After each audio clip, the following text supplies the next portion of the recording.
Fala pessoal, sejam bem-vindos ao Arena Ambiental. Hoje com a presença do senhor Brites Fraga Pereira, CEO da Getz Ambiental, e vamos falar hoje sobre o mercado de crédito de carbono. E para começar essa conversa, senhor Brites, o que é crédito de carbono? Olá, Bruno. Olá, pessoal. Tudo bem? Então, crédito de carbono, ele é um ativo verde, né? São instrumentos financeiros usados para compensar emissões dos gases de efeito estufa. Isso foi regulamentado pela ONU há algum tempo atrás, e uma das conferências da ONU preocupada em combater essa questão das mudanças climáticas, né? Então, cada crédito de carbono equivale a 1 tonelada de dióxido de carbono, que é o CO2, que deixa de ser emitido na natureza, na atmosfera, compensando essas emissões através de projetos que reduzem as emissões ou capturam essa molécula de CO2 na atmosfera, né? Brits, eu escuto falar que o mercado de crédito de carbono é dividido em dois, que é o regulamentado e o voluntário. Você consegue nos explicar essa diferença? Sim, exatamente. Existe o mercado regulamentado, que é aquele determinado por países, né, que criam as suas regulamentações de emissões. Normalmente, esses países estão vinculados a acordos firmados nas conferências das partes da ONU, né, como tivemos esse ano a COP26 aqui no Brasil.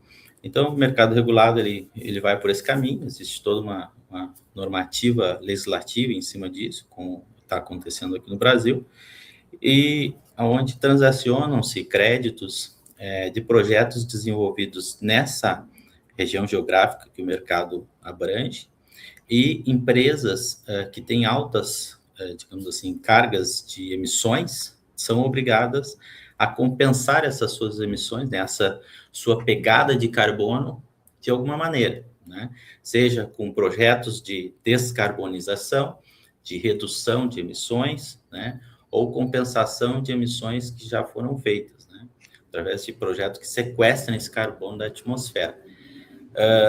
Depois nós temos o outro mercado, que é o mercado voluntário.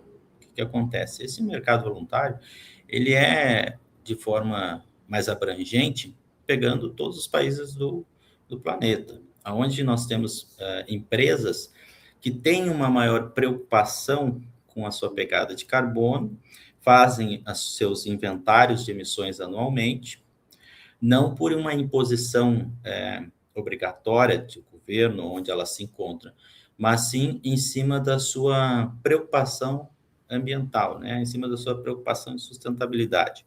Então, elas fazem seus relatórios de emissões, fazem depois seus relatórios de sustentabilidade, que são anuais, e avaliam as suas emissões. A partir disso, elas verificam, olha, nós emitimos um volume muito grande de gás de efeito estufa, isso passou o que nós tínhamos como meta, né, interna. Então, nós precisamos compensar isso. Como elas fazem?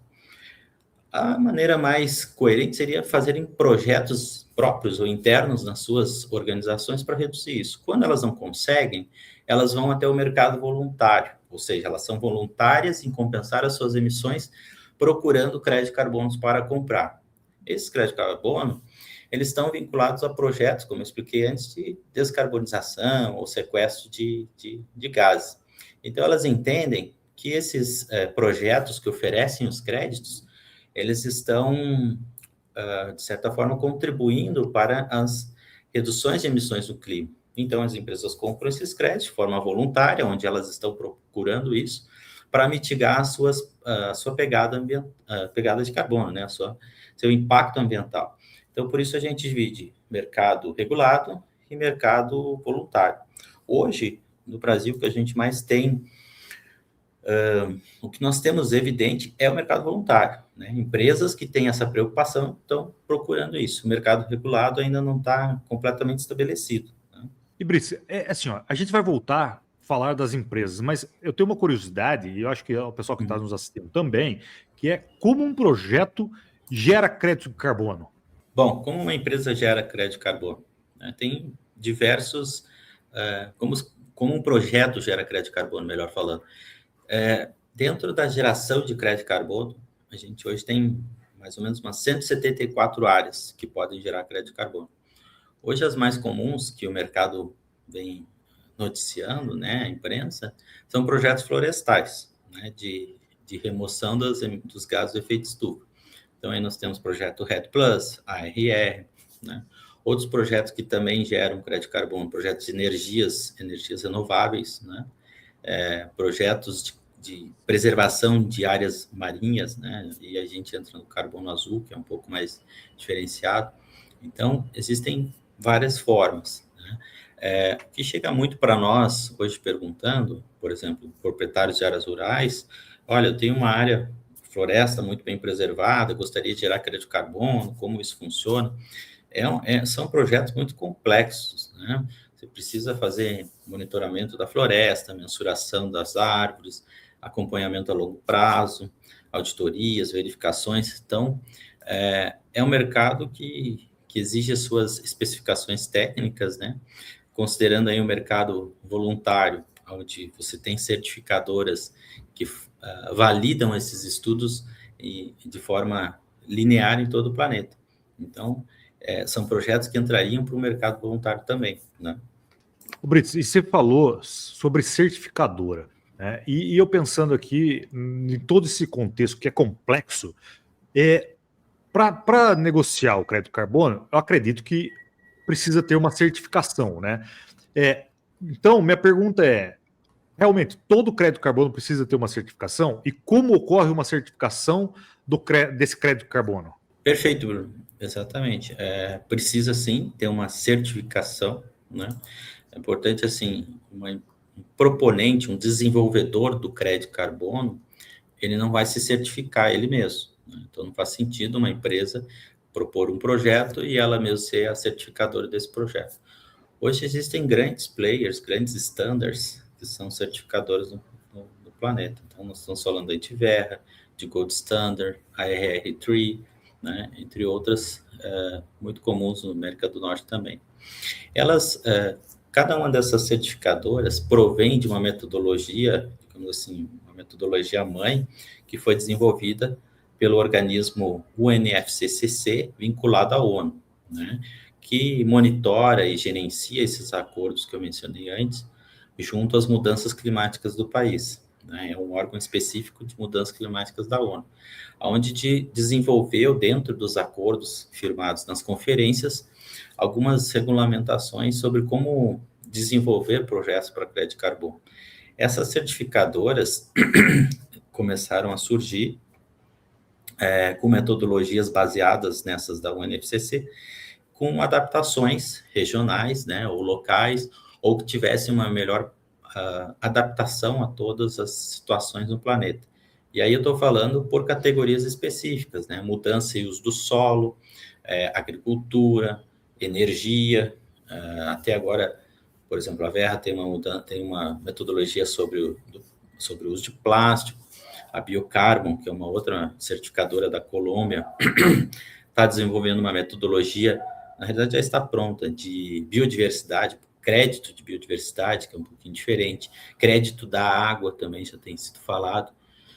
Então, assim, esses padrões de metodologias tendem a seguir um linear que possa ser usado de forma global, onde cada projeto possa também fazer alguma adaptação local, porque você tem florestas tropicais em toda a faixa dos trópicos do planeta, só que, por exemplo, a floresta amazônica não é a mesma floresta africana tropical, tem biodiversidades completamente diferentes, tem regimes hidrológicos, seca, enfim, toda uma situação diferenciada. Então, um projeto segue esse tipo de metodologia, de um standard, né, de uma certificadora. Então, alguns passos que a gente pode falar. É um processo de validação, onde ali avalia isso o proponente antes da implementação do projeto, né, qual é o objetivo, se esse projeto está bem planejado, se segue uma metodologia de uma verificadora, né?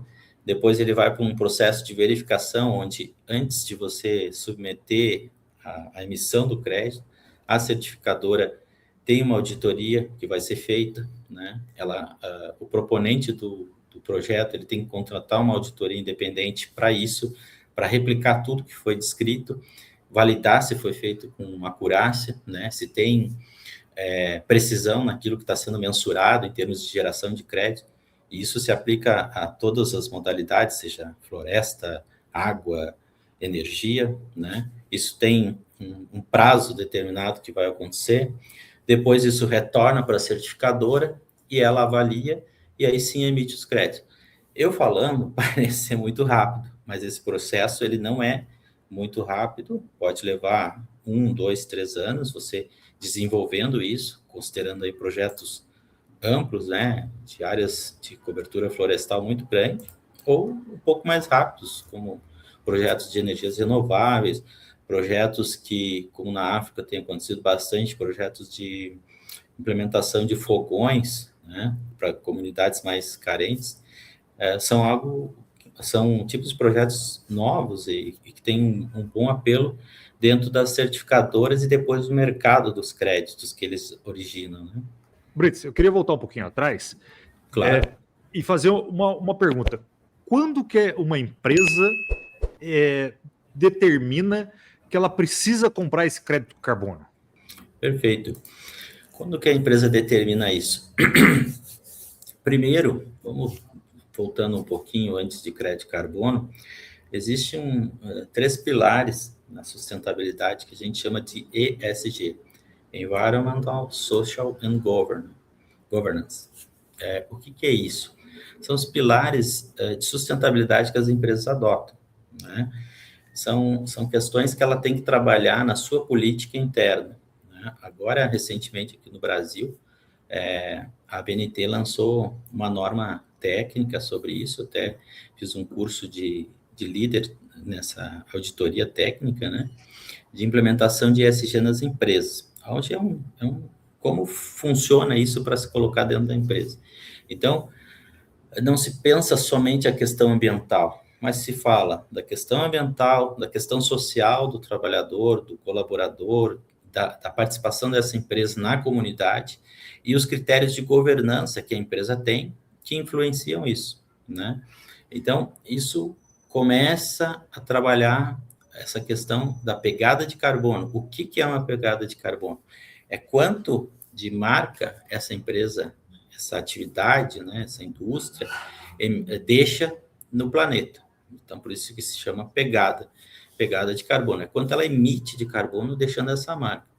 Isso são feitos inventários de emissões dentro da operação da empresa, né? Esses inventários, eles, por exemplo, no Brasil, a gente tem como referência o GHG Protocol, né, que é um protocolo internacional que o nosso governo federal adotou já faz alguns anos.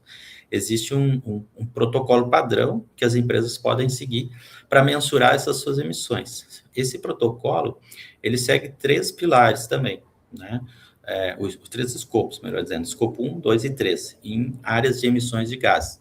Então, o escopo 1 são emissões internas, né? Quais as emissões que a empresa efetivamente produz dentro da sua operação. Então, eu estou falando de custo de consumo de energia, de consumo de combustível em frota, matéria-prima, compra, resíduos, né, resíduos sólidos, resíduos líquidos, tudo isso que a atividade da empresa gera. Consumo de água também é muito importante, se essa água é tratada, se essa água é captada natural, enfim. Tudo isso tem uma mensuração nessa planilha, né? E também setorizado, né? Por setores de atividades também. E aí você consegue ter uma mensuração, digamos assim, não 100% perfeita, mas o mais próximo de um equilíbrio em comparativo com diversas outras empresas nesse cenário geográfico que a gente se encontra. Essa planilha, ela foi adaptada para a realidade do país, existe ela de forma global, então ela tem ajustes, né, de cada país que pode se adotar. A partir disso, a empresa consegue mensurar suas emissões e ela pode relatar isso através de relatórios de sustentabilidade. Esses relatórios, eles são estruturados de uma linguagem um pouco mais palatável ao público em geral, e depois são publicados nas suas redes sociais. Não existe uma obrigatoriedade das empresas fazerem isso, pelo menos no Brasil hoje não. Alguns estados exigem isso sim, né? Por exemplo, o estado de São Paulo tem, as empresas são obrigadas a fornecer, alguns setores, né, são obrigados a fornecer essas suas emissões, até como controle. A ideia é que com o futuro mercado regulado de emissões do Brasil, isso comece a ser mais acurado por Estado, né? E também, obviamente, pelo governo federal. Então, assim, as empresas hoje podem fazer seus inventários de emissões de forma voluntária, né? Em alguns setores, em alguns estados, são obrigados, conforme regulamentações estaduais. E tem outros países, por exemplo, na União Europeia, isso é altamente criterioso, né? Dentro dos regimes de emissões da União Europeia como um todo.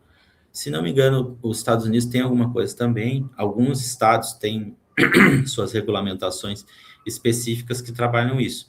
Até, voltando um pouquinho à questão do mercado de carbono, tem estados nos Estados Unidos que têm seu mercado de carbono, diferente do país inteiro que não tem, né? Aqui na América do Sul, que eu me lembre, acho que a Colômbia é o único país que tem um mercado regulado hoje também. Então, essas situações de mercado regulado começam a determinar que as empresas tenham que começar a pensar sobre isso, sobre sustentabilidade, sobre ESG, né, na sua base. Então, quando ela é levada a essa situação, ela começa a ter que criar algumas políticas internas, né? Uma política ambiental, uma política de governança social, compliance dentro da sua governança, né? Esses quesitos do ESG estão diretamente relacionados, por exemplo, a normativas ISO, que são normativas internacionais. Então, nós estamos falando aí de ISO 14000, ISO 9001, ISO 35000, 45000, que algumas outras na área ambiental.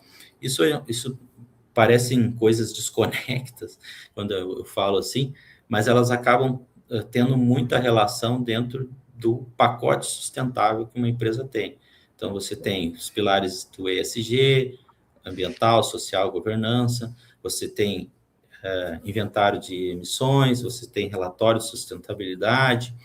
Nesse final do relatório de sustentabilidade, ela mostra, olha, esse ano corrente, por exemplo, 2025, agora as empresas já estão concluindo esse processo de inventário de emissões e relatório de sustentabilidade.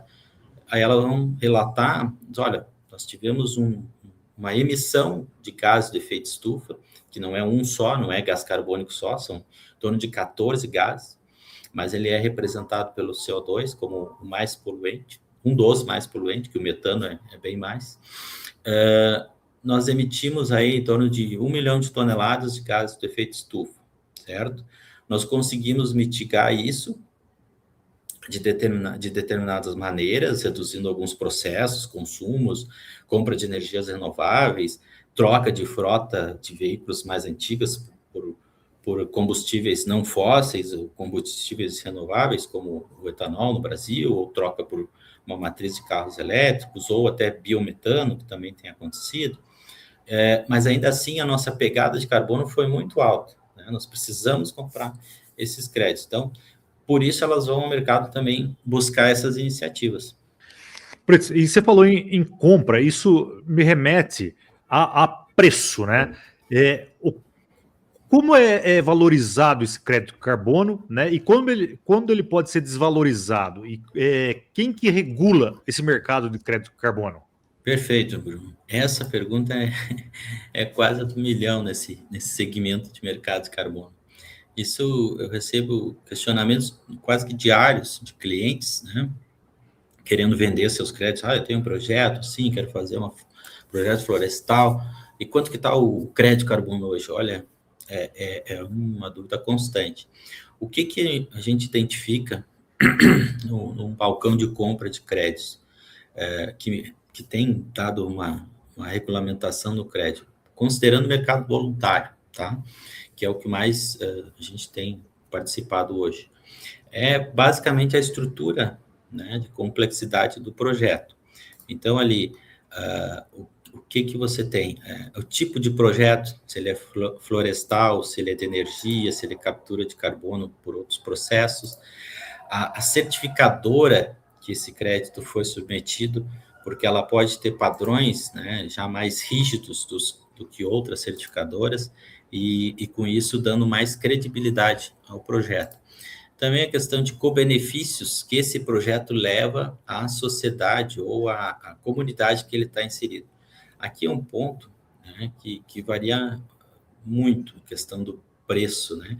Mercado voluntário, vocês têm hoje créditos de $1 a $30, considerando o meu segmento florestal, REDD+, né? Então, essa estrutura do projeto é muito diferenciada. Outras questões, por exemplo, dentro da certificadora, certificações extras que o projeto consegue alcançar, né? Então, a Verra tem alguns quesitos desse ponto, né, trazendo, assim, certificações extras quanto à qualidade do projeto, ao que ele tem acurado de mais próximo ao benefícios socioambientais que ele está trazendo àquela comunidade. Talvez é importante destacar aqui, Bruno, é a questão do objetivo do crédito carbono. Por que ele foi criado? Ele foi criado não simplesmente para fazer uma especulação financeira com o mercado ambiental. Ele foi criado para subsidiar a preservação em países subdesenvolvidos, que são quase sempre mais afetados pelas mudanças climáticas, né? Então, a Conferência das Partes, até o Brasil quem propôs isso, se não me engano, foi na COP15, né? Como uma forma dos países terem esse retorno pelas suas mitigações, né, ou investimentos em novas tecnologias para conseguir se desenvolver, emitindo menos poluição. Então, o que basicamente ficou estabelecido? Que esses créditos, eles venham a preservar as florestas e a biodiversidade natural na sua integridade, ou onde tem grande relevância, porque estão sendo muito pressionados, e que leve desenvolvimento às comunidades que dependem dessas florestas para sobreviver, dessas áreas naturais, né, principalmente. Por isso, tem esse apelo muito forte com a comunidade, com stakeholders locais, né? Então, nós estamos falando de quem? Nós estamos falando de povos indígenas, comunidades tradicionais como quilombolas no Brasil, né? Comunidades ribeirinhas, que também têm essas preocupações com a natureza, ou por estarem diretamente relacionadas às suas atividades de subsistência à extração de matérias-primas da natureza, né? Seja da floresta, seja da água, né? E Brits, eu imagino que toda a negociação do crédito carbono, ela me corrija se eu estiver errado, ela pode ocorrer na bolsa de valores, por exemplo, em plataformas, aonde ocorre essa negociação? Primeiro, eu acho que assim, né, uma pessoa que queira ou uma empresa que queira comprar crédito carbono precisa buscar empresas como a Gets Carbon, né? Mas para difundir aqui conhecimento, onde são negociados esses créditos carbonos? Interessante, né? Nós da Gets Ambiental e Gets Carbon, né, resolvemos separar um pouco esses segmentos, porque assim, hoje a gente tem a busca de mercado, de compra de créditos, você tem por órgãos que vendem direto, né, como no Brasil a B3, a Bolsa de Valores tem feito, através de plataformas regulamentadas vinculadas a certificadoras, né? Então, esse seria um caminho um pouco mais organizado, né, mais regulado, que tem aí um agente financeiro, a Bolsa de Valores, vinculada a uma plataforma de gestão de créditos, né, que faz um compliance de análise do crédito. Então, nós estamos falando, por exemplo, o Brits, como desenvolvedor de um projeto, a Gets Ambiental, vai submeter os seus créditos à venda na B3. Então, faz um cadastro junto à B3, junto à plataforma que a B3 tem parceria, coloca seus projetos e suas informações ali, e esses projetos são validados entre a plataforma e a certificadora, né? Então, esses três agentes, B3, plataforma e certificadora, se comunicam, validando que aquele projeto da Guedes tem emissões verificadas, né? Os créditos verificados estão alocados naquela certificadora, tem numeração de registro. Essas informações são públicas, né? Qualquer comprador pode ir direto ao site da certificadora e procurar os projetos e validar se projetos, ao que está se propondo, ele está cumprindo com seus relatórios de monitoramento ambiental. Então, esse é um caminho que hoje a gente tem no Brasil. Existem plataformas internacionais, tanto de Singapura, da Ásia, acho que da Inglaterra, a gente tem cadastro também, que fazem isso de forma privada, né? Então, você como desenvolvedor de um projeto, submete o projeto nessas plataformas para venda e elas oferecem a diversos compradores interessados de diversos mercados, né? Sempre falando de mercado voluntário, mercado regulado. Existem plataformas dentro dos países e aí eu não sei exatamente como funciona cada uma, mas o governo dos países tem essa parceria com alguma operador da plataforma que vai estar fornecendo. E também essa compra, ela é compensada, né? No caso, a empresa que vai comprar esse crédito no mercado regulado, ela está compensando as suas emissões naquele mercado, né? Já uma empresa que está procurando crédito no mercado voluntário, ela pode ser do país X, comprar numa plataforma no país Y, para compensar lá no país X, né? Então, existe essa flexibilidade. Então, por exemplo, um desenvolvedor do Brasil, da África, está oferecendo seus créditos em uma plataforma de Singapura para um comprador dos Emirados Árabes contatar em Singapura e comprar esses créditos. Por que ele vai procurar isso?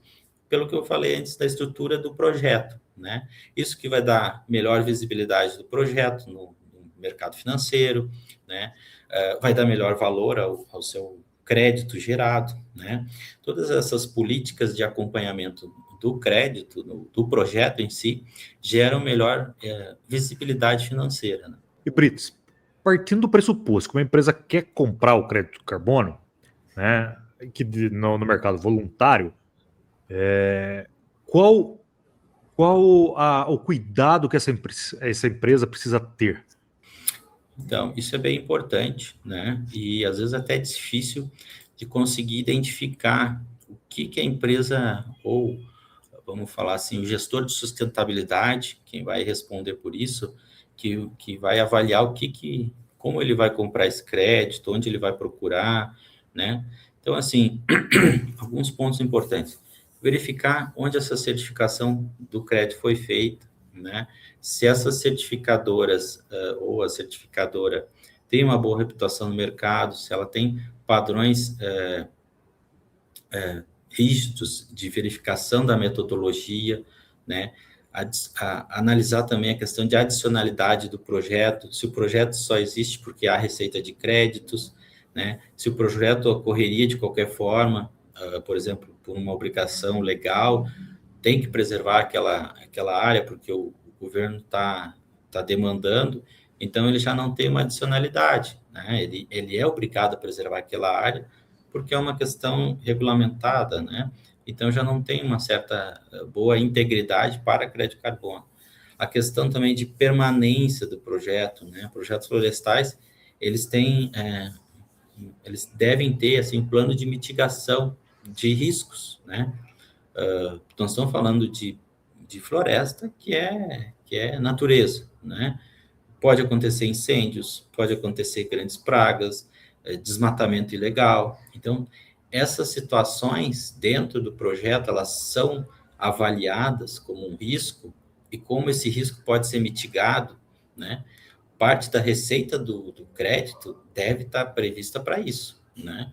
Até mesmo as parcerias com stakeholders locais, né? Avaliar se eles estão de acordo com esse projeto, né? Se eles foram consultados sobre esse projeto, isso é muito importante, né? E vai tranquilizar o comprador. Por exemplo, a linha de base da metodologia é interessante, talvez a gente até já esteja indo para uma questão muito minuciosa da metodologia, Mas se o gestor ambiental conseguir trabalhar com um consultor ou um especialista que vai dar esse suporte, é bem importante também. A transparência e rastreabilidade do projeto, né, que eu mencionei antes, se ele está sendo transparente com a questão documental, se a rastreabilidade dessa documentação, de geração do crédito, das informações estão bem documentadas no projeto, né? E, por último, talvez, aí é um critério de qualificação do projeto que o gestor vai fazer. Os co-benefícios que esses projetos levam à comunidade. Outro ponto bem importante aqui são as ODS, os Objetivos do Desenvolvimento Sustentável, previsto pela ONU. São 17 ODS, no Brasil a gente tem a 18ª, quanto à questão de trabalhos, como é que se diz? Trabalhos forçados, algo nesse sentido, que deve ser levado em consideração. Se os projetos conseguem trazer essas ODS para dentro dos seus objetivos, né, isso valoriza bastante e os desenvolvedores, os compradores, perdão, têm visto isso com bons olhos, né? Diz, esse projeto tem mais ODS do que o outro, se torna um pouco mais interessante para o nosso alinhamento de sustentabilidade. Nessa última passagem, você já me respondeu a pergunta que eu quero fazer, mas eu vou fazê-la novamente. Né? Como claro. Uma empresa ela pode evitar o greenwashing dentro do mercado do crédito carbono? As empresas elas têm que trabalhar de forma transparente com essa mensuração da sua poluição, da sua pegada, e também de forma transparente e assumindo quando ela consegue ou não atender essas metas, né? Acho que daí ela consegue evitar isso. E quando ela traz isso de forma pública e que vai resolver esse problema, ela já está mostrando seriedade no mercado, né? É muito importante isso ser trabalhado dentro da diretoria, da alta diretoria da empresa e com o seu consumidor, porque gera melhor reputação dessa empresa no mercado. Então, existem também empresas que querem, de certa forma, procurar um crédito de carbono mais barato para dizer que compensaram as suas emissões. Isso seria um greenwashing puro, porque ela não está querendo melhorar o seu processo. Ela está simplesmente querendo comprar uma coisa, um objeto, para mostrar que ela, resolvi meu problema ambiental, comprei esse crédito de carbono baratinho, a 50 centavos de dólar no mercado voluntário, mas ela não foi atrás para entender a estrutura desse projeto, se ele realmente é sustentável, se ele gerou uma mudança naquela comunidade ou durante seu processo para melhoria do ecossistema como um todo. Então, a empresa está sendo aí, está favorecendo e desenvolvendo o greenwashing. Né? Brits, você como CEO da Gets Carbon, o que você imagina que será o mercado do crédito carbono daqui 5 anos no Brasil? Olha, Bruno, a gente tem investido bastante nisso, né? Nós temos trabalhado projetos na área de software para gestão e desenvolvimento de créditos florestais, né? Estamos desenvolvendo pesquisa nesse sentido. Também desenvolvendo um software para auxiliar as empresas nas suas políticas de ESG, onde consiga fazer uma avaliação sobre isso.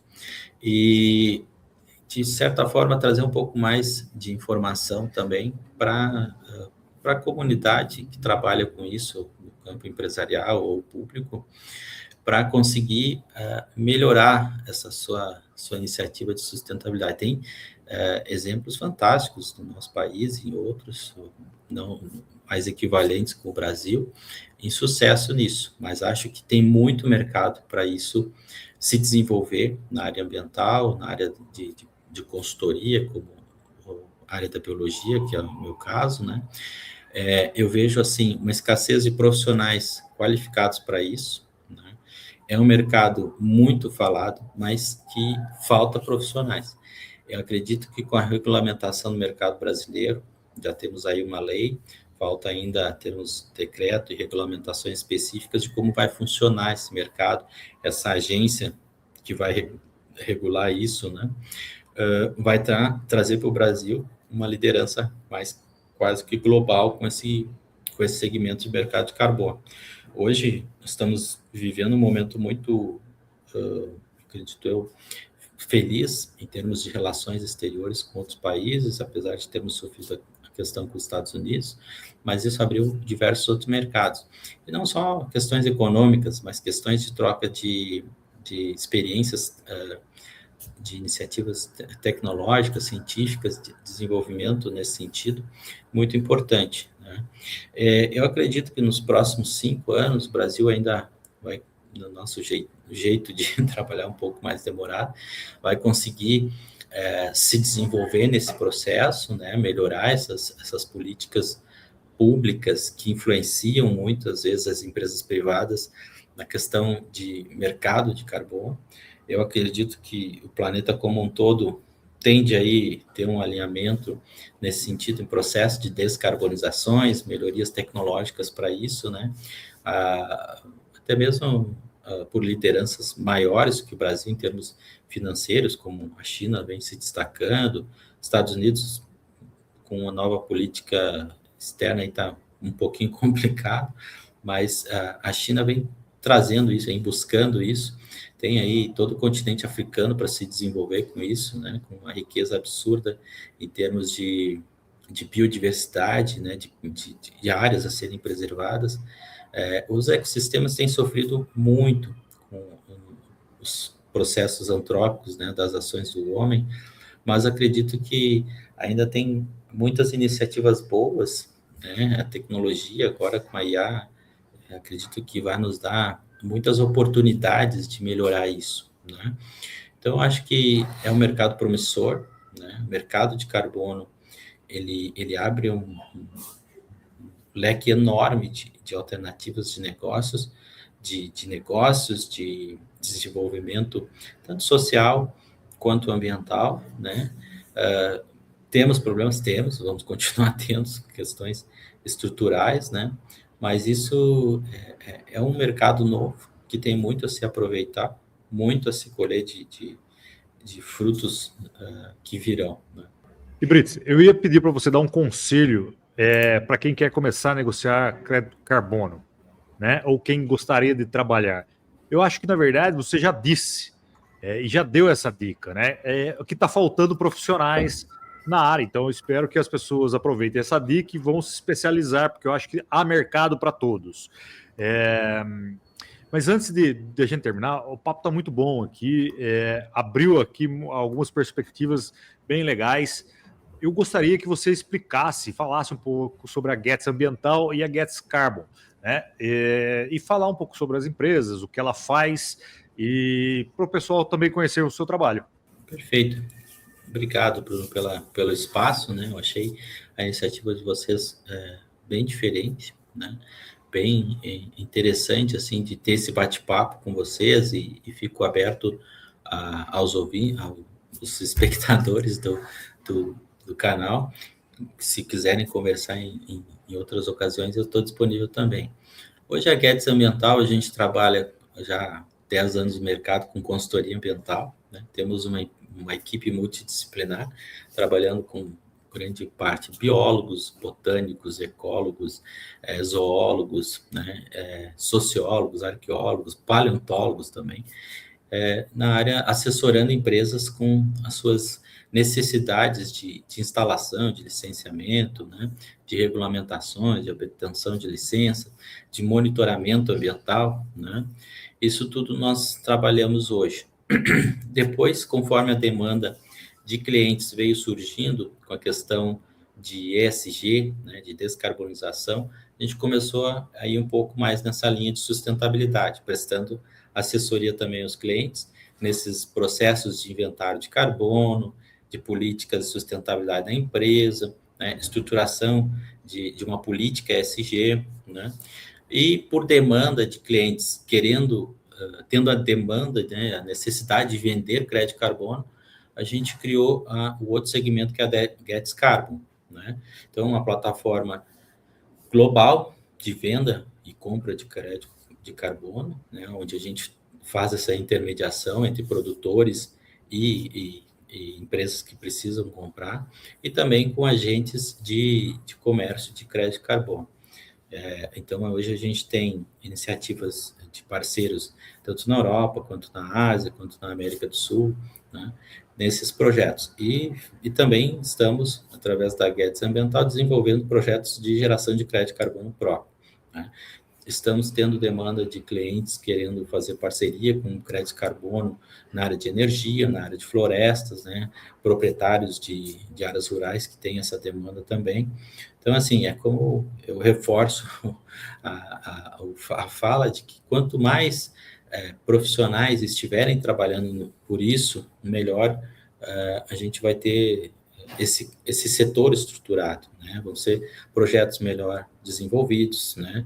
A geração de crédito, ela tende a ser algo infinita, porque continuamente existirão poluições, existirão empresas poluindo e precisarão mitigar isso. E, ao mesmo tempo, a gente precisa desenvolver projetos como os florestais, como energia, como preservação de água, para continuar mantendo um ecossistema que seja saudável a todos os seres vivos, né? Então, esse é um dos objetivos que a gente tem na empresa, fazer projetos com qualidade, com transparência, né? Sempre uma atenção muito forte ao atendimento aos nossos clientes, aos nossos parceiros, e trabalhar nesse mercado tem sido algo satisfatório, porque a gente tem se conectado com diversas áreas e diversos países que têm trazido isso para nós também, que a gente vê como o Brasil tem muitas iniciativas respeitadas, né, entre outros países, como a gente estava conversando antes, com profissionais respeitados, que são, assim, muito consultados fora daqui, e que a gente tem aí um horizonte muito próspero no futuro com essa área. Brits, assim, foi um bate-papo muito legal. Eu deixo aqui um recado pessoal, né? Quem quiser saber mais sobre crédito de carbono, entre em contato com o CEO da Getz Carbon, ok? É algo muito bacana. Eu acho que ele pode passar informações de forma mais concreta, mais específica a cada pessoa. Brits, eu quero dizer que você é uma pessoa extremamente solícita. Agradeço demais essa conversa e espero que no futuro a gente possa conversar novamente, outros temas, com cases, mas para já eu deixo aqui meu agradecimento. Foi muito legal esse bate-papo, muito esclarecedor, e até a próxima. Obrigado, Bruno, mais uma vez pela oportunidade. Fico à disposição quando precisarem fazer algum tipo de conversa de outros assuntos. Eu acho que a área ambiental ela é muito rica e tem bastante assuntos para a gente conversar. Obrigado, até a próxima. Tchau, tchau, até.